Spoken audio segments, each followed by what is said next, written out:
Le talk Orange, Le Figaro, question Judith Vintraube, réponse Claude Greff. Claude Greff, bonjour. Bonjour. Bienvenue au talk Orange, Le Figaro. Je vais d'abord vous poser 4 questions auxquelles je vais vous demander de répondre par oui ou par non. Sur le quotient familial, est-ce scandaleux de vouloir moderniser un système qui date de 1945 ? Oui.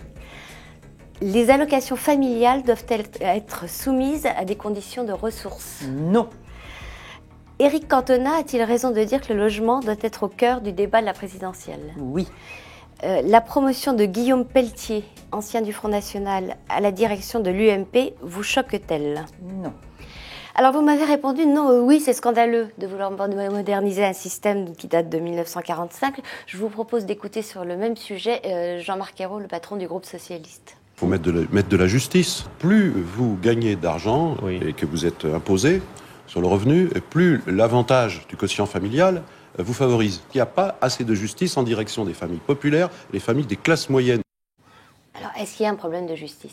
Je crois que le Parti socialiste se trompe.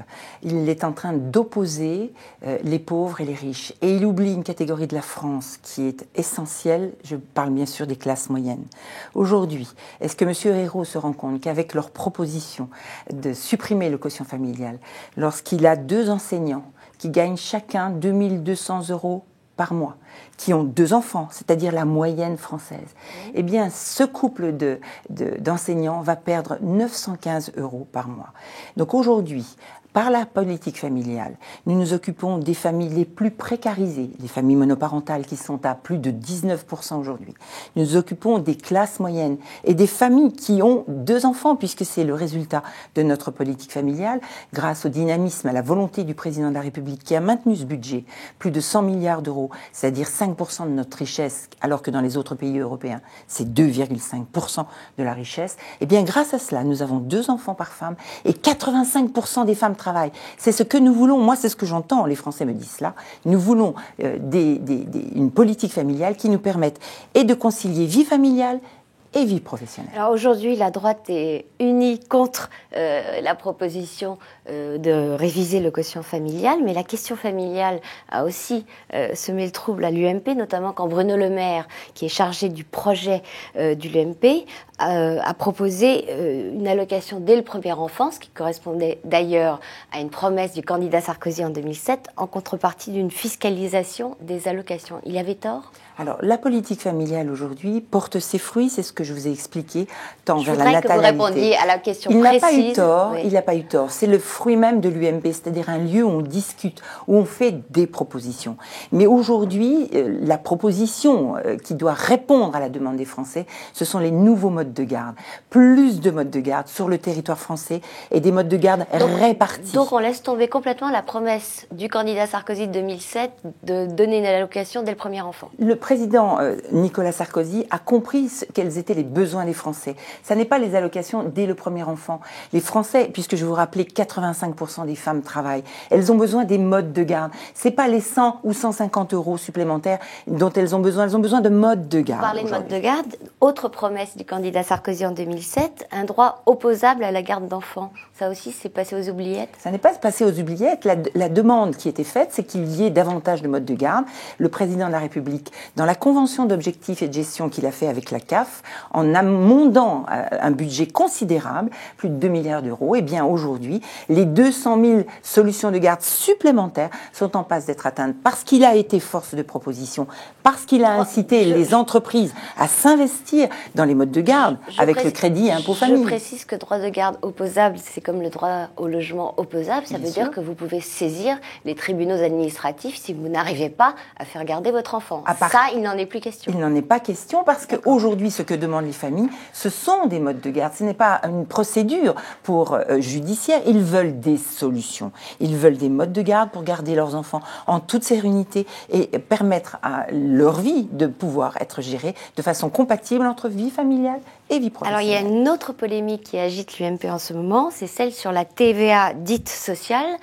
Bruno Le Maire, toujours lui, a déclaré lundi « Je reste réservé sur un transfert massif de charges sur le taux de TVA, car cela pèserait sur la consommation et donc le moteur économique du pays. Vous comprenez ces réserves? Je comprends ces réserves, mais je crois qu'il faut faire confiance à ce grand sommet social qui va avoir lieu sous la volonté du président de la République. Il y a un vrai problème dans notre société aujourd'hui. Tout le monde le sait, c'est une évidence. Il s'agit de l'emploi, il s'agit de la croissance et il s'agit de la compétitivité. Il faut véritablement rééquilibrer les charges, tant sur les professionnels que sur les salariés. Il faut voir ce qu'est aujourd'hui le coût du travail. Il faut qu'on soit compétitif par rapport aux autres pays. D'un point de vue de la stratégie politique, quand Jean-Louis Borloo avait proposé ça entre les deux tours des législatives de 2007, Xavier Bertrand, entre autres, avait dit que ça avait coûté environ une 60aine de sièges à la majorité. Il a eu raison. Il a eu raison. Alors pourquoi les mêmes causes ne produiraient-elles pas les mêmes effets? Tout simplement parce qu'aujourd'hui, lorsqu'on parle de TVA sociale, les Français savent aujourd'hui que ça n'est pas de la TVA sociale comme les socialistes l'interprètent, mais c'est simplement... Je parle de la proposition de Jean-Louis Borloo, qui était déjà un transfert, qui n'était pas une augmentation pure et simple. Anti-délocalisation. Et ça, aujourd'hui, compte tenu de la crise, les Français le comprennent. Et quand je vois la stature et la volonté du Parti socialiste de vouloir stigmatiser cette TVA sociale en opposant encore une fois de plus les Français entre eux, eh bien je dis que là, les socialistes n'ont rien compris.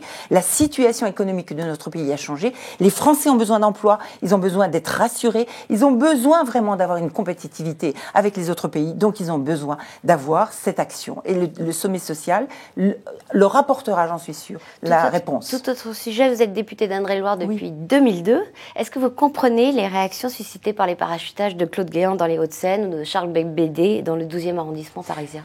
La France et Paris sont deux choses totalement différentes. Et lorsque vous me faites référence à Claude Guéant aujourd'hui, Claude Guéant n'est pas étranger à Paris et à la région parisienne. Donc ça n'est pas un vrai parachutage. Vous savez, quand on vous dit, lorsque vous êtes en vacances, que vous êtes parisien, on ne vous demande pas si vous êtes des Hauts-de-Seine ou pas. Donc vous voyez exactement comment ça se passe sur le territoire français. Le parachutage qui pourrait avoir lieu, en effet, comme Jack Lang, qui va quand même du Loiret, il va du Loiret-Cher à Dunkerque, après à Nancy, et puis il va repartir encore. Il est né dans les Vosges. Oui, il est partout. Enfin, là, c'est un vrai parachutage. En tout cas, on veut rendre, et le Parti socialiste veut faire plaisir à Jack Lang. Et Charles Becbédé, qui arrive dans le 12e, alors qu'il vient du Parti radical et qu'il y a un candidat UMP qui est un élu local depuis longtemps? C'est exactement dans la même situation la même situation qui reproduit les mêmes effets. La région parisienne est une grande entité. Je crois qu'il faut vraiment faire une très grande différence dans le mot parachutage entre Paris et ses alentours et la France dans les départements et plus particulièrement en Indre-et-Loire, là où je suis élue. Philippe Douste-Blazy, qui vient de l'UDF, mais qui a participé à la fondation de l'UMP, a rallié François Bayrou en se plaignant de la droitisation de l'UMP. Est-ce que vous comprenez sa position? Je comprends sa position parce que Philippe Douste-Blazy aujourd'hui est un peu seul et il a besoin de se rallier à celles et ceux qui l'écoutent, et François Bayrou écoute tout le monde aujourd'hui parce qu'il ne sait pas forcément où il doit se situer, vers la droite ou vers la gauche. Moi je connais François Bayrou. Le troisième homme? Je connais François Bayrou, je sais qu'il n'est pas loin des idées qui sont les nôtres davantage que celles du Parti socialiste qui, on le voit dans le cadre de cette campagne, au résultat des primaires, ça fait plus de 6 mois qu'on entend parler d'un fameux programme socialiste, eh bien on voit encore une fois de plus que le Parti socialiste ne sait pas où il veut aller, puisqu'il avance, il recule, il ne sait pas ce qu'il va faire sur les retraites, il ne sait pas ce qu'il va faire sur la CSG, encore sur les centrales nucléaires, il ne sait pas. Bref, j'aurais envie de dire à Philippe Douste-Blazy comme à François Bayrou, stabilité, sécurité, confiance. L'homme qui dirige aujourd'hui, l'homme qui a un avenir pour la France, c'est Nicolas Sarkozy. Je les invite tout à fait à nous rejoindre parce que nos idées sont tout à fait communes. J'ai travaillé avec Philippe Douste-Blazy, j'ai travaillé aussi avec François Bayrou, et plus particulièrement sur les sujets de famille, d'enfants soldats, sur la petite enfance. Ces sujets nous rassemblent, et je vous rappelle, 100% des Français sont concernés aujourd'hui par la famille. C'est un sujet essentiel, et le président de la République en a tout à fait conscience,